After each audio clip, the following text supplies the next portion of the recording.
Good afternoon po sa ating lahat. Tayo po muna ay manalangin.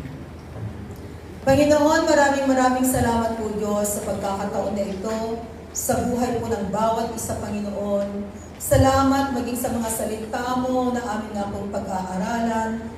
Dalangin po Diyos na patuloy na mangusap ka sa bawat puso. Banal na Espiritu, salamat din po sa iyong presensya sa pangalan ni Jesus. Amen. Makapaw po na po tayo lahat sa presensya po ng Panginoon. Praise the Lord. Dahil dumami po tayo. Praise God. So purihin po ang Panginoon dahil mainit po sa labas, di po ba? So this time, please open your Bible in the book of Psalm 37, verse 27. So yan po yung text po natin this afternoon. It is found in Psalm chapter 37, verse 27. Nang sabi po niya dyan, turn from evil and do good. Then you will dwell in the land forever. Praise God. So ang ating pong pag-uusapan, it is about 6 points and doing good. Meron pong 6 na bagay na atin pong pag-uusapan sa hapon na ito in order for you and for me na tayo po ay magpapatuloy sa paggawa ng kabutihan. Kasi sabi doon kanina sa Psalm 37 verse 27, sabi doon, turn from evil and do good. Yan. Layuan natin o iwasan natin yung mga bagay-bagay na alam po natin na hindi nakakalugod sa Panginoon. At nandun po na ikaw at ako ay gagawa ng kabutihan. Then, ang pangako niya, then you will dwell in the land forever. Nang ibig sabihin, kaakibat po nito ay ang pagpapala na ibibigay ng Panginoon. So, sabi natin kanina, there are 6 points. So, how to do good? Pag-uusapan po natin dyan. Number 1 is that, helping those who are in need. Yan yung una, pagiging matulungin. Of course, pag tayo po ay gumagawa ng kabutihan, tumutulong tayo sa ating kapwa. Kaya sabi yan, helping those who are in need. And Proverbs 19 verse 17. Okay, sabi niya ulit. He who is kind to the poor lends to the Lord, and He will reward him for what he has done.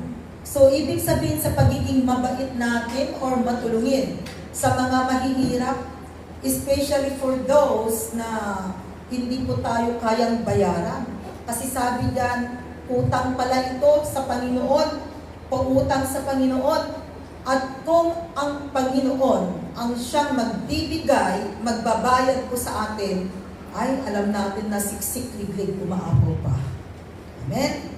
So sabi diyan, and He will reward him for what he has done. So meron pong reward na naghihintay, mga kapatid. So napakainam at napakaganda po na tinuturuan po tayo ng salita ng Panginoon na gumawa ng kabutihan. Kaya nandun po sana na sa buhay natin, ang pagpipilian po natin ay ang paggawa ng kabutihan. Dahil kung kabutihan ang ginagawa natin, ni kailanman, kapatid, hindi ka ipapahamak pag kabutihan ang pinili mo sa buhay mo. So yan, no?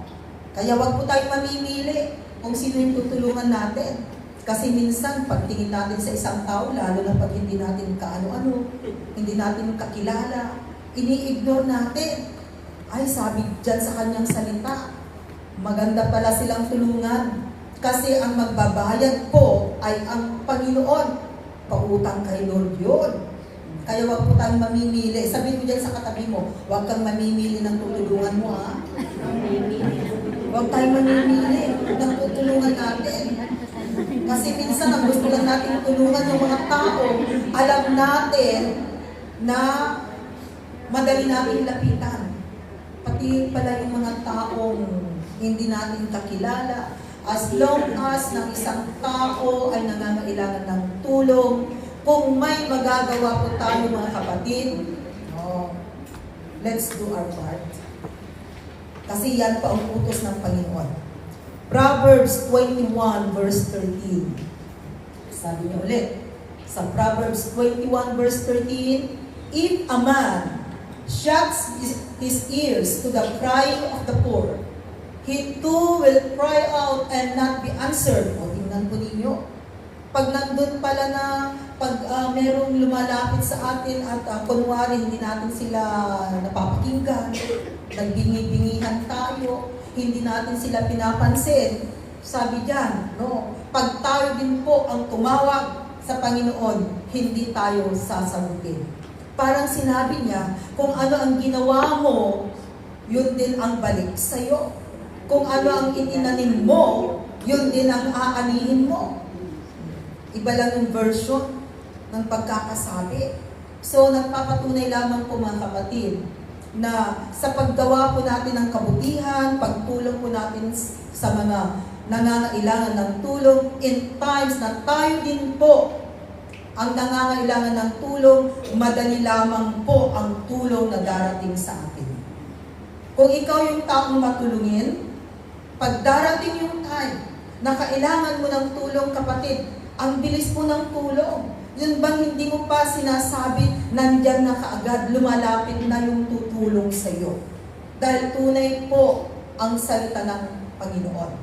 Kaya sa atin po, especially for us believers, na sinasabihan po ng Panginoon with regards to the Word of God, makinig po tayo at sundin po natin ang kanyang banal na salita. Hebrews 13 verse 16. Sabi niya dyan, and do not forget to do good and to share with others, for with such sacrifices, God is pleased. Yan. Do not forget, sabi diyan. Huwag natin kalilimutan gumawa ng kabutihan and to share with others. Tingnan mo ngayong katabi mo, meron na bang na-share yan sa iyo? Meron na ba? Diba? Meron na bang na-share itong katabi mo? Ay, kailangan pala na meron tayong na-share. Hindi lang pala yung para sa atin, kundi meron tayong na-share. Kaya alam po ninyo, ang mga weekdays minsan, pag hapon, pagtapos na yung service, ang next doon ay kapit tinapay. Nag-uumapaw ang tinapay. O di kaya, ayan, may nagbabaon sa kanila. So, dito makikita natin sharing. Hindi ko naman sinasabing kayong mga Sunday, wala, dahil alam naman namin kanya-kanyang table. No? Kanya-kanyang table din. Pero praise the Lord, dahil sabi nga nila, parang joint fellowship ngayon. Kasi may mga representative. Pero salamat dahil pumirang po tayo ng gitarista sa Ifugao.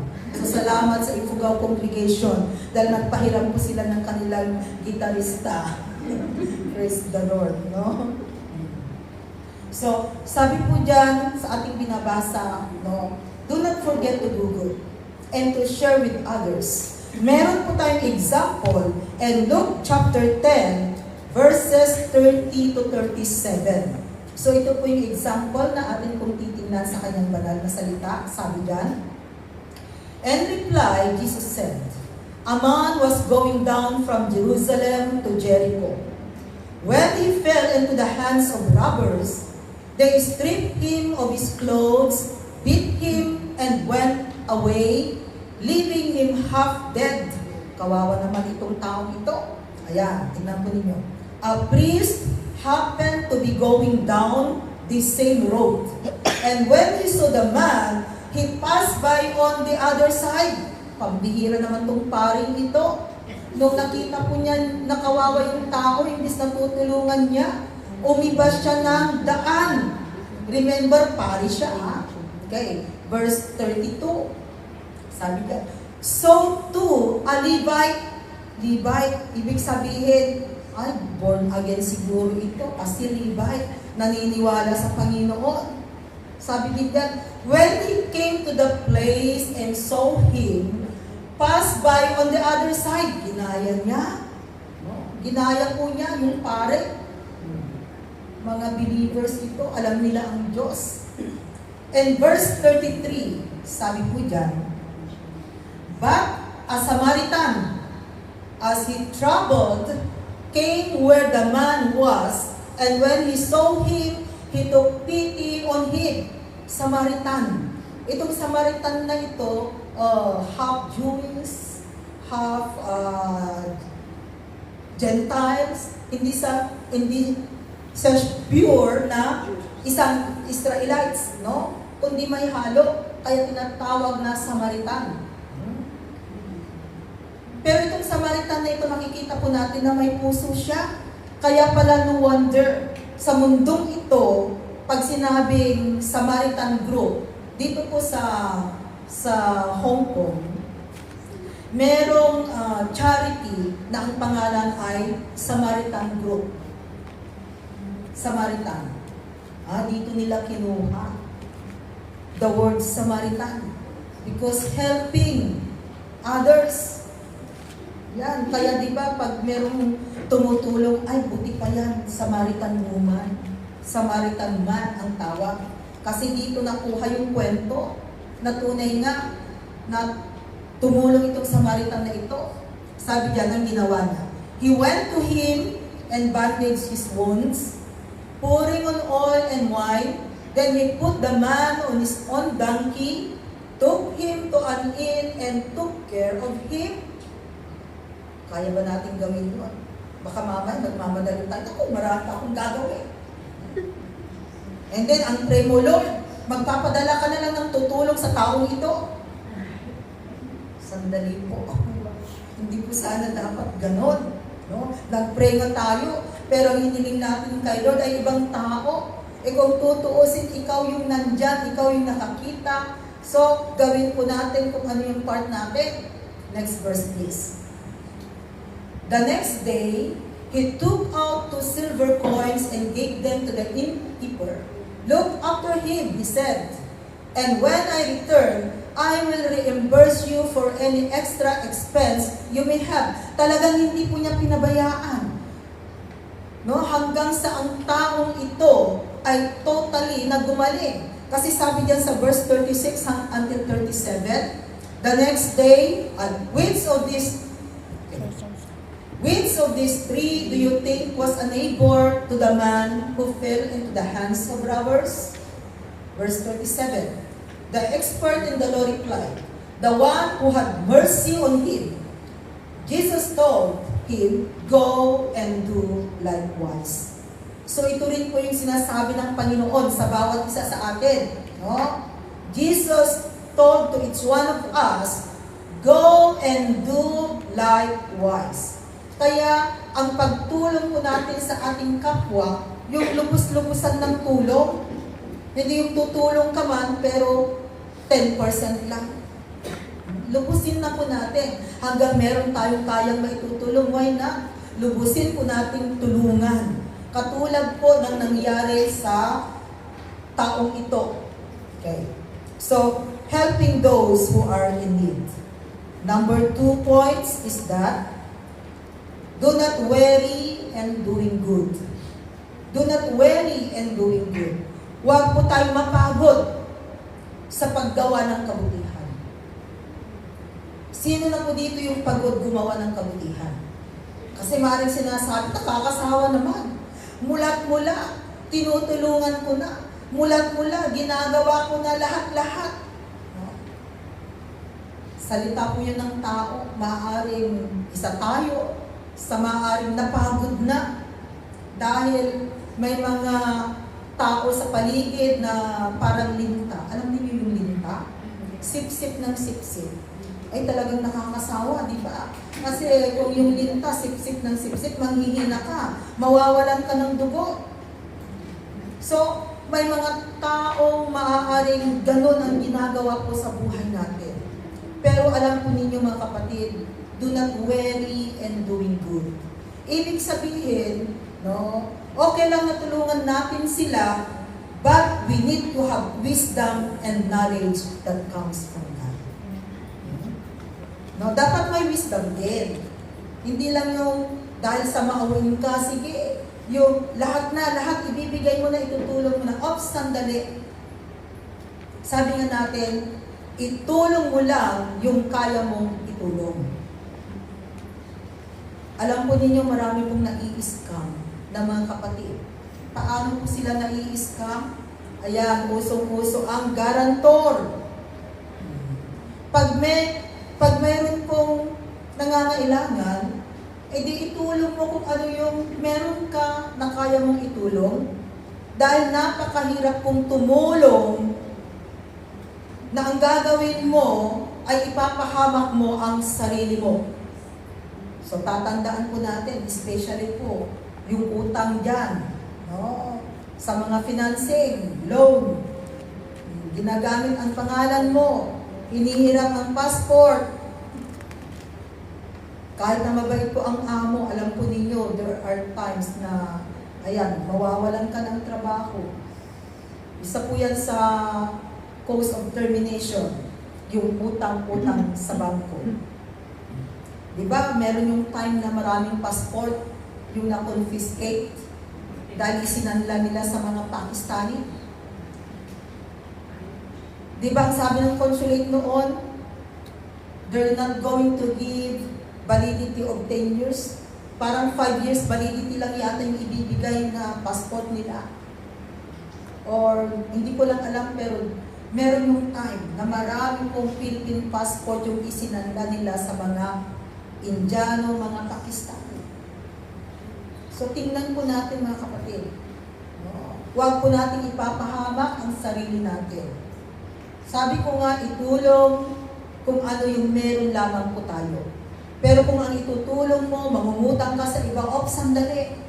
Hindi na po yun kalugod-lugod at ang kalalabasan noon mapapahamak ka.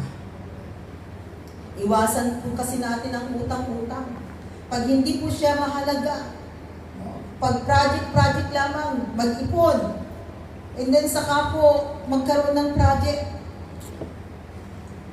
So matuto po tayong mag-budget mga kapatid. Kasi meron po sa atin dito, buti pa nung hindi ka nag-abroad, wala kang utang. Pero nung nag-abroad ka, nagkaroon ka ng utang. Kay saklap na buhay. Diba? Imbis na umangat yung buhay mo, buti pa noon, wala kang iniisip ng utang ngayon, meron kang iniisip na utang. Kaya tingnan po natin. So, napunta sa utang, do not worry and doing good. 2 Thessalonians 3 verse 13. Sabi po yan, and as for you, brothers, never tire of doing what is right. Ito po ay para sa ating lahat. Huwag po tayong mapagod sa paggawa ng kabutihan. Kung kabutihan po ang pag-uusapan, mga kapatid, huwag po tayong magsawang gumawa ng kabutihan. Dahil ni kailanman ang paggawa po ng kabutihan ay hindi ka ipapahamak. Ang paggawa ng kasamaan, yun po ang magpapahamak sa iyo. Pero ni kailanman ang paggawa ng kabutihan ay palagi pong tama at alam mo na hindi ka mapapahamak dahil kakampi mo ang Diyos. Another supporting verse natin dyan is Galatians 6:9. Sabi niyo ulit, let us not become weary in doing good, for at the proper time, we will reap a harvest if we do not give up. Do not give up. Sabihin mo dyan sa katabi mo, do not give up. Kasi baka nagbabalak ng mag-give up. Pero hindi ko alam kung anong klaseng give up yung gusto niya. Pero alam mo kapatid, sabi dyan, no, do not give up. Kasi yung pagpapala pala, aabutin mo na, bigla kang nag-give up. Di, wala. Just go on because we believe there is always a proper time. May kanya-kanyang panahon po ang bawat isa sa atin. Kung yung katabi mo ay pinagpala kahapon, huwag kang mainggit dahil bukas ay panahon mo rin. May kanya-kanyang panahon po, even the blessing na ibibigay ng Panginoon. As long as that we are doing our part, naniniwala po tayo na hindi po natutulog ang Diyos. Alam ni Lord, ang buhay mo Alam ni Lord ang sitwasyon mo. Alam ni Lord kung ano ang nararanasan ng bawat isa sa atin. So wag po tayong mapagod, mga kapatid. Dahil meron pong patutunguhan lahat ng kabutihan na ginagawa natin sa mundong ito. Okay, number 3. Number 3 points is that do not withhold good. Do not withhold good. Withholding good. Oo nga naman. No? Do not withhold good, sabi diyan. Proverbs 3 verse 27. Do not withhold good from those who deserve it when it is in your power to act. Ang gandang sabihin ito sa mga employer, ano? Kung pwede lang sana, no? Ilagay natin sa malaking karatula, hindi sabihin natin kay madam, kay sir. Do not withhold good from those who deserve it, lalo na pag kahit kalabaw ka, no? Maraming ginagawa sa bahay ng amo. When it is in your power to act, even for us, mga kapatid, no? Na pag-deserve ng isang tao, wag natin ipagkait, especially for us believers. Kasi ito yung mahirap, no? Pag-deserve ng isang tao, yung ikaw yung magiging reason para hindi niya ma-achieve. Naku, malaking kasalanan yan sa Panginoon. Kaya titingnan po natin, especially for those na meron pong power, merong authority, tingnan po natin. No? Kasi sabi dyan, do not withhold good from those who deserve it when it is in your power to act.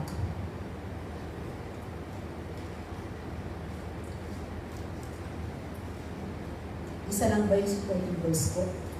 Yes. Number 4 na. O, tingnan niyo, madali lang po yung ating preaching this afternoon. So far naman, wala pa naman ako nakikitang medyo talagang nag-close na ang dalawang mata. Kasi pag nasa harapan ka, nakikita mo talaga eh. Okay, number 4 is that work out for the interest of others. Work out for the interest of others. Philippians 2 verse 4. Each of you should look not only to your own interest, but also to the interest of others. Hindi lang pala yung sarili natin, yung iniintindi po natin, but we need to look for the interest of others. Kaya tingnan mo yung katabi mo. Kilala mo ba yung katabi mo? O ngayon mo lang siya nakatabi? So yung mga katabi po natin right now, bawat isa po sa atin, no? Dapat nakikita natin ano kayong pangangailangan ng kapatid na ito. Hindi lamang po yung sarili natin. No? But even others, sabi ka, each of you should look not only to your own interest, but also to the interest of others. Kaya alam po ninyo, even in the ministry, even in a group, maganda po na magkakakilala ang bawat isa. Napakaganda po pag nagkakaalaman ng problema, ng may buhay. Hindi po yung i-dismiss, kundi para magtulungan. Diba? Sa bagay, through prayer. We can help them through prayer. Because we believe that prayer is powerful. So hindi lamang po yung sarili natin, kundi dapat nakikita din po natin ang ating kapwa. Naku, matamlay si sister, malungkot si sister. Ano kayang problema niya? Ano kayang sitwasyon niya? Hindi nakikita na nga nating nalulungkot yung isang tao. No? Ini-ignore pa natin, hindi man lang natin kumustahin.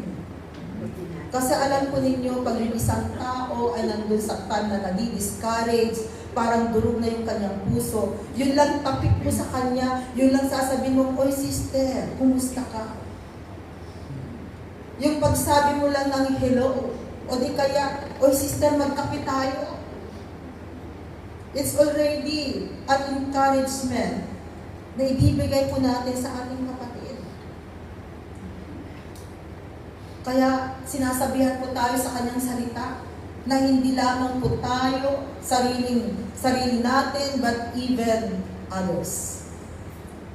So sa ministry and a group, dapat kilala po natin. Kilala natin kung ano yung nangyayari sa ating kapatid. Di ba napakaganda po yun? For example, Monday group. Parang walang Monday group. Oo. Lumabas, meron yung nag-iisang Monday kanina. Sabi niya, Pastora, di ba outing ngayon? O sige, dahil Monday ka, you just go. So, praise the Lord. No? So, maganda po pag alam natin ang sitwasyon ng bawat isa. To pray, ipag-pray, especially for you leaders.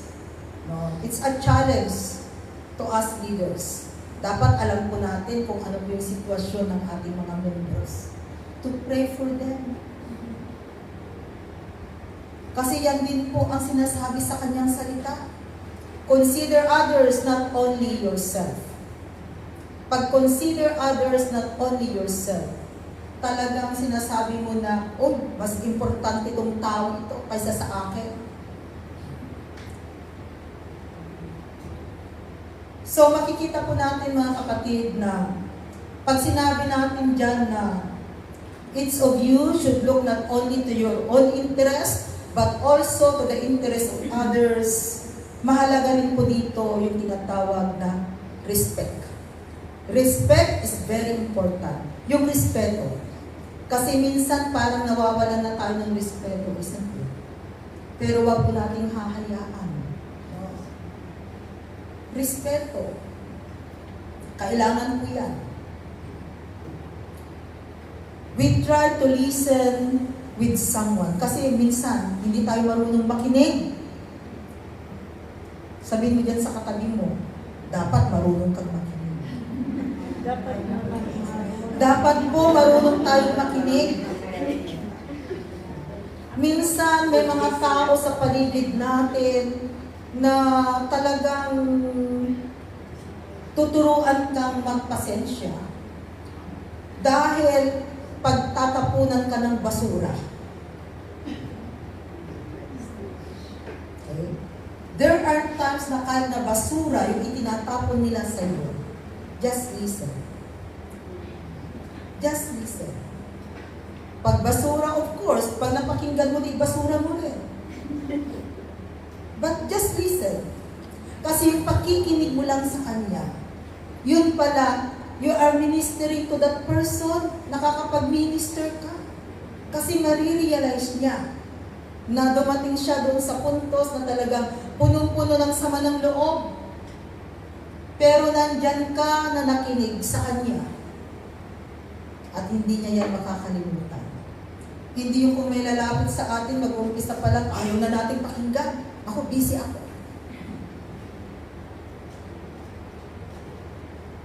Kung may mga negative man or nega na tao sa paligid natin, tulungan natin silang maging positive.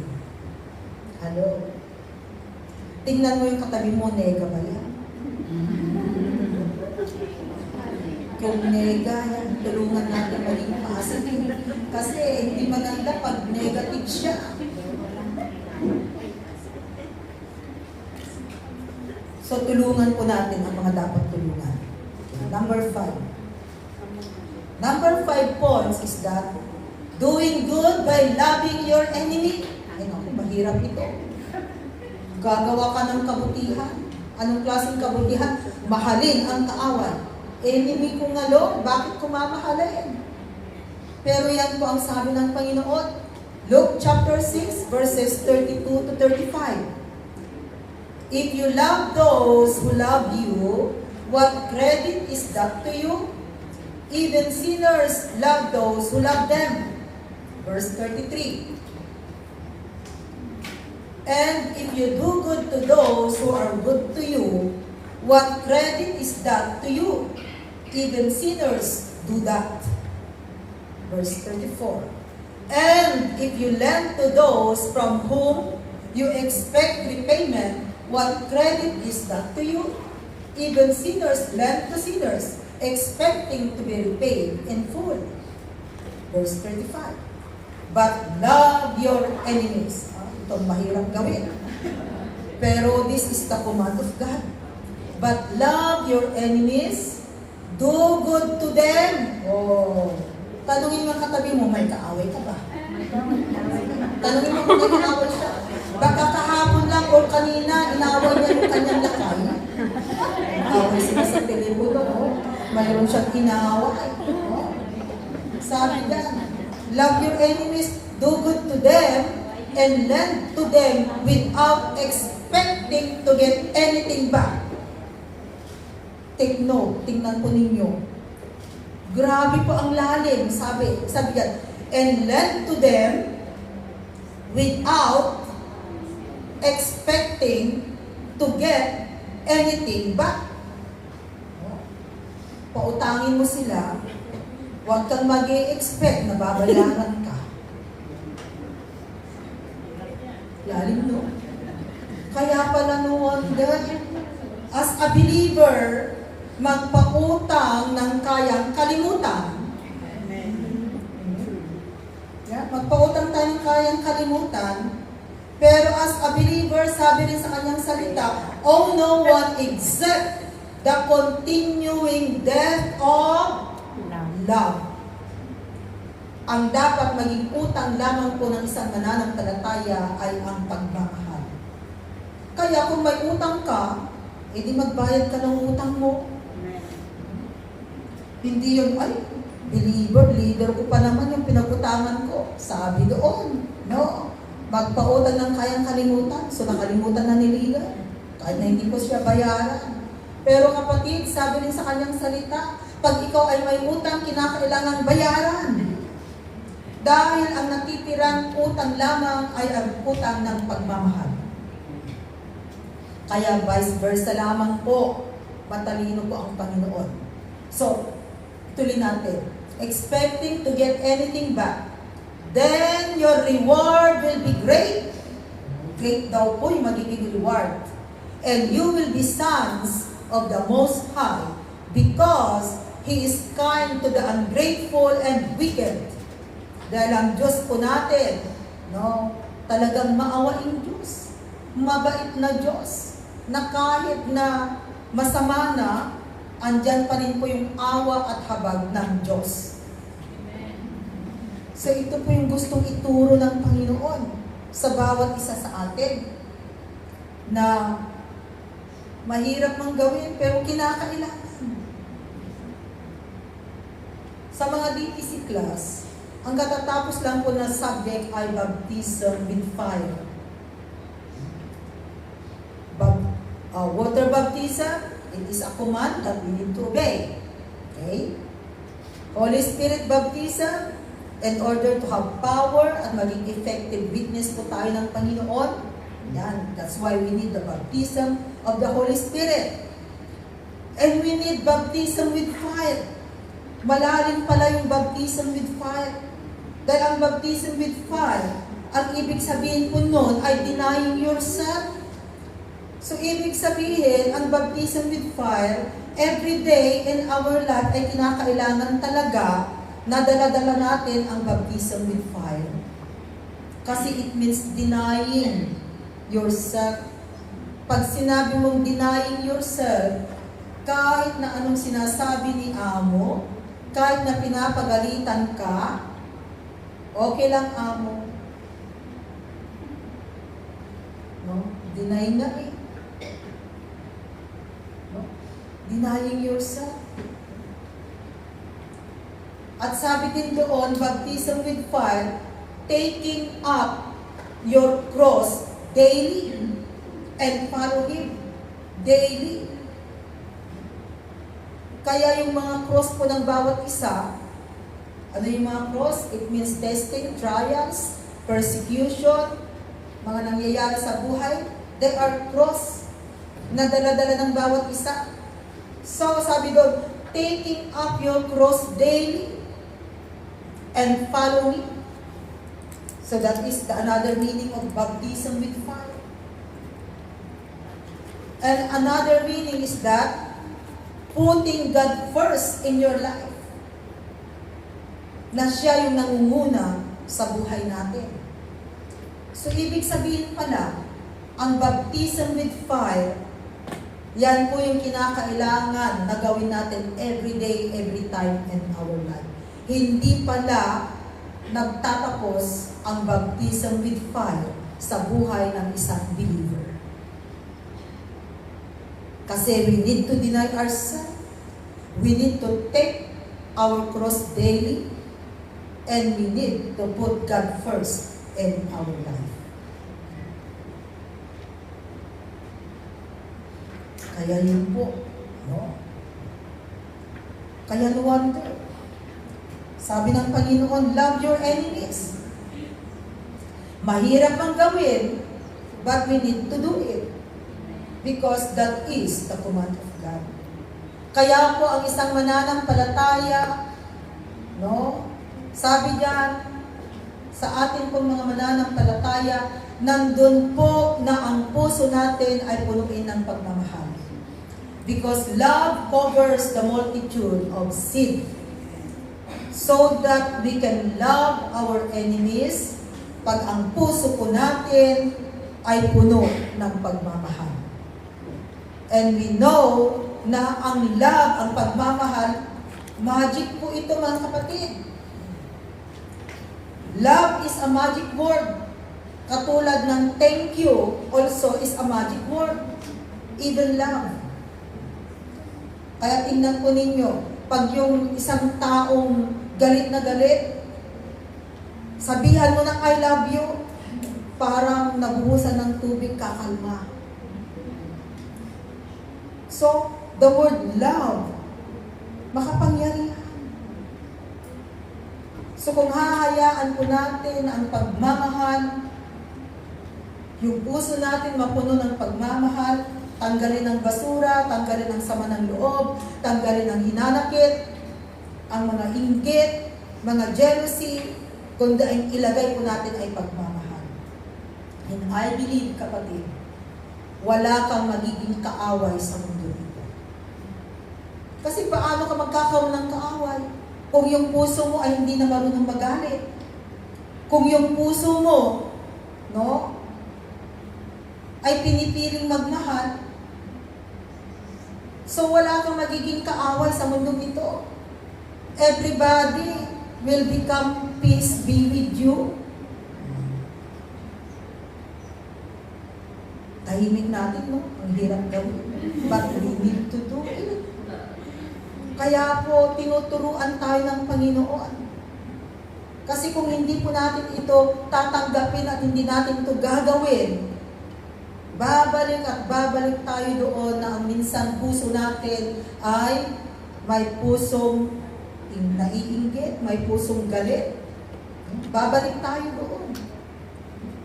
Pero kung gusto po natin panatilihin na talagang yung puso po natin ay magiging maayos at malinis, kapatid, punuin ang pagmamahal.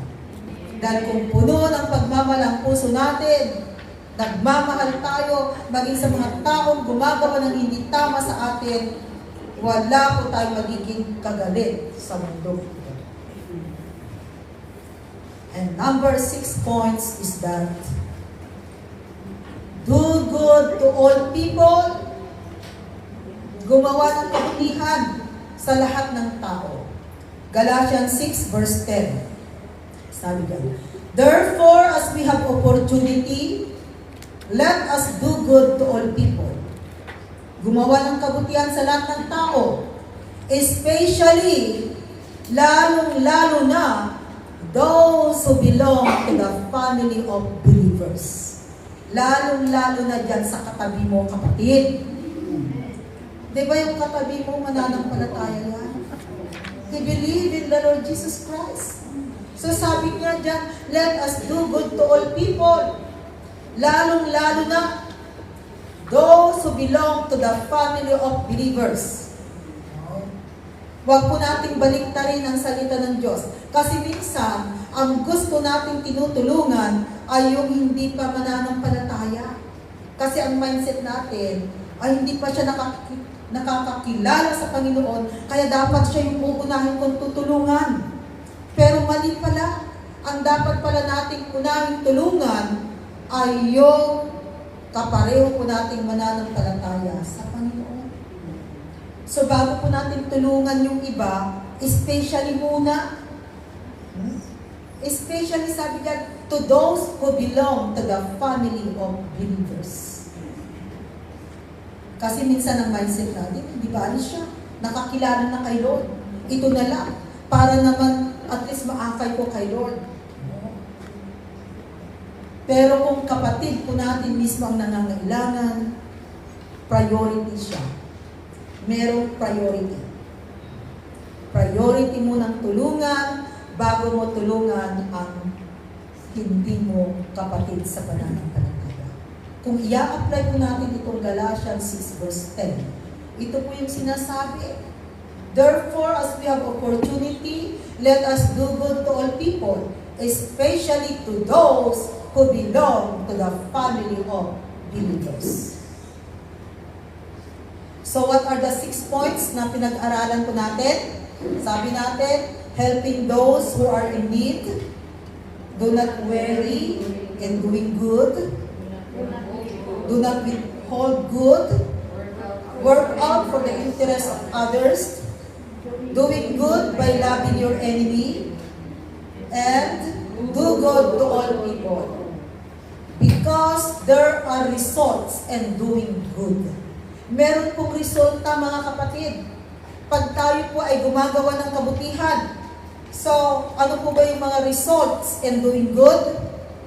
Doing good make us feel better. Pag gumawa ka ng kabutihan, alam po ninyo, yung pakiramdam, nagiging masaya yung pakiramdam, gumagaan. Yun lang simpleng tulong na magawa mo po, mga kapatid. Magawa natin, di ba? Ang balik sa'yo, ang ganda ng feelings. Kasi nga nakatulong ka. Kasi nga may ginawa ka. No? Doing good, motivate you to do it again. Yan. Pag gumagawa tayo ng kabutihan, nandun na gusto natin ulit na gumawa ng kabutihan. And the last one, sabi dyan, if you are lonely, do good, and you will be happy.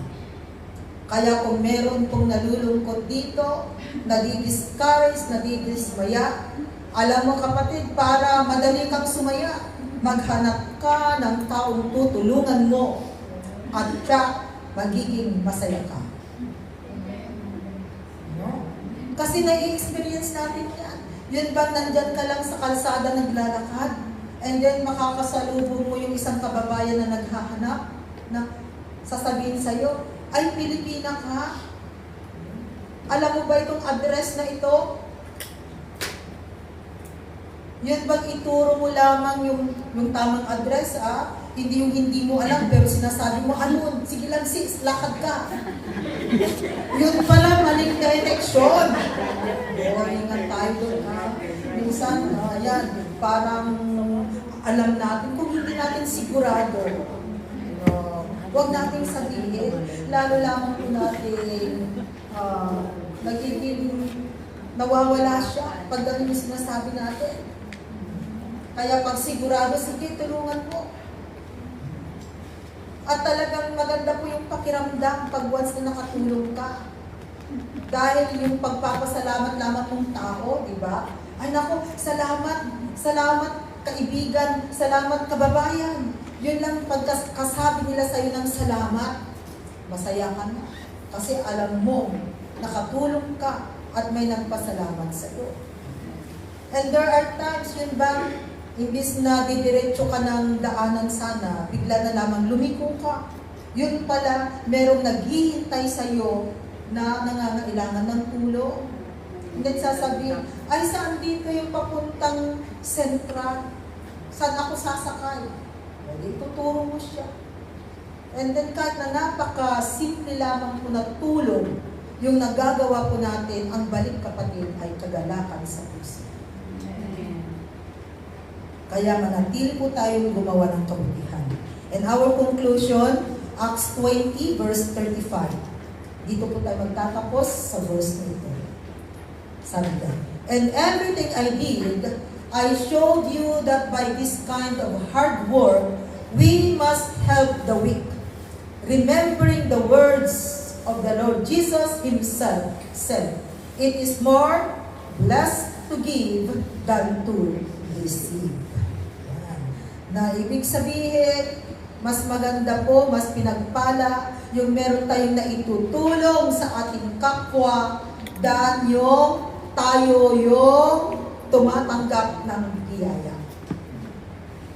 Dahil alam natin, sabi ko nga, alam ni Lord ang pangangailangan ng bawat isa sa atin. As we do our part, si Lord na po ang bahala sa lahat. Kaya mga kapatid, doing good ay palagi pong kaparte ng buhay natin bilang isang mananampalataya. Amen. Panginoon, salamat o God sa iyong salita na minsan pa pinaalalahanan mo po kami o God na ang paggawa ng kabutihan, Panginoon, ay nakakalugod sa iyo o God. Kaya tulungan mo kami, turuan mo kami, Panginoon, na ang buhay po namin, ang ginagawa po namin sa mundong ito, O God, ay gumagawa kami ng kabutihan at palagi po namin pinipili ang paggawa ng kabutihan. Panginoon, salamat, O God, sa iyong salita. Na tunay nga po, ito ang gabay namin, ito ang salamin ng buhay namin. Kaya salamat, O God, dahil ikaw ang Diyos na makapangyarihan, na patuloy na kumikilos sa buhay po namin, maging sa aming kalagitnaan. Salamat, Lord, at ibinabalik ko sa iyo mataas na papuri sa pangalan ni Jesus. Balik ko po sa amin.